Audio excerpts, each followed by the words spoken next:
Have you ever read something that made you think very deeply about art and the ownership of it? The Art Thief by Micheal Finkel is one of those books.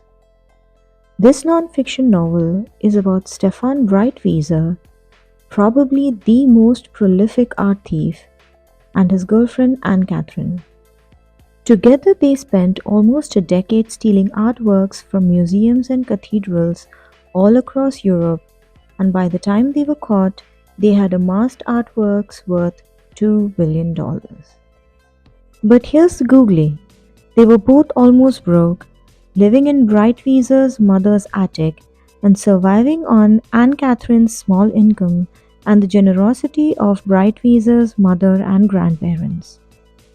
They stole not to sell, but to see and admire the art as they pleased. When asked why he stole, Breitwieser said he has Stendhal syndrome. Stendhal or Florence syndrome is a condition that is accompanied by rapid heartbeat, hallucinations, and confusion when someone is exposed to objects or artworks of great beauty. This condition is named after a French author Stendhal who experienced similar symptoms during his visit to Florence, Italy.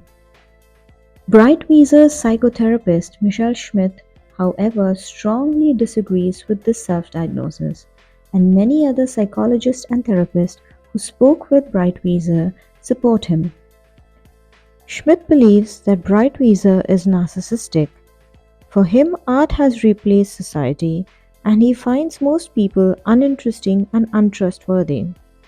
Despite being a thief and asocial, Breitwieser had a few people who supported him through his trial when he first got caught.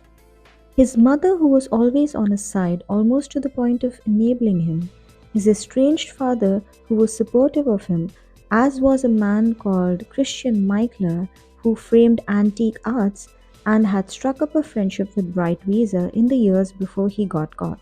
However, he lost almost all of their sympathies as he became increasingly reckless in life. Throughout the reading, I felt a mix of emotions. As a human being, I could sympathize with his mental state that clearly caused his actions, but I could not condone the stealing. As someone who loves going to museums and looking at art, especially the ones with historical significance, I was infuriated. Considering a good chunk of the art stolen by Breitwieser was never recovered, it is not hard to imagine the sorrow the curators of these museums must have felt. I was so intrigued by the story that I want to read the other two books on Breitwieser.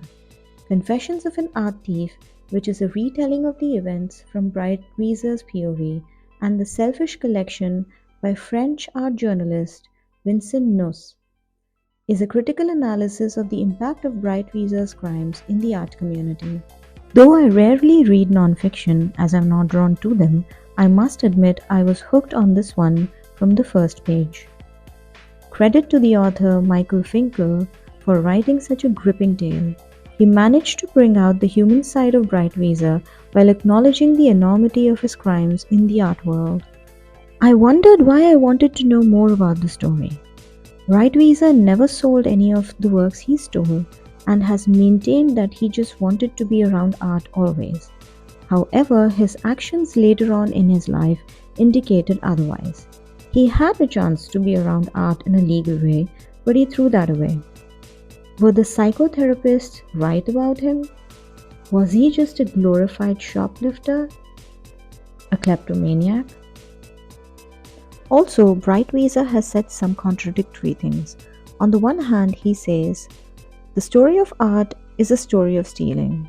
But on the other hand, he absolutely detests all art thieves.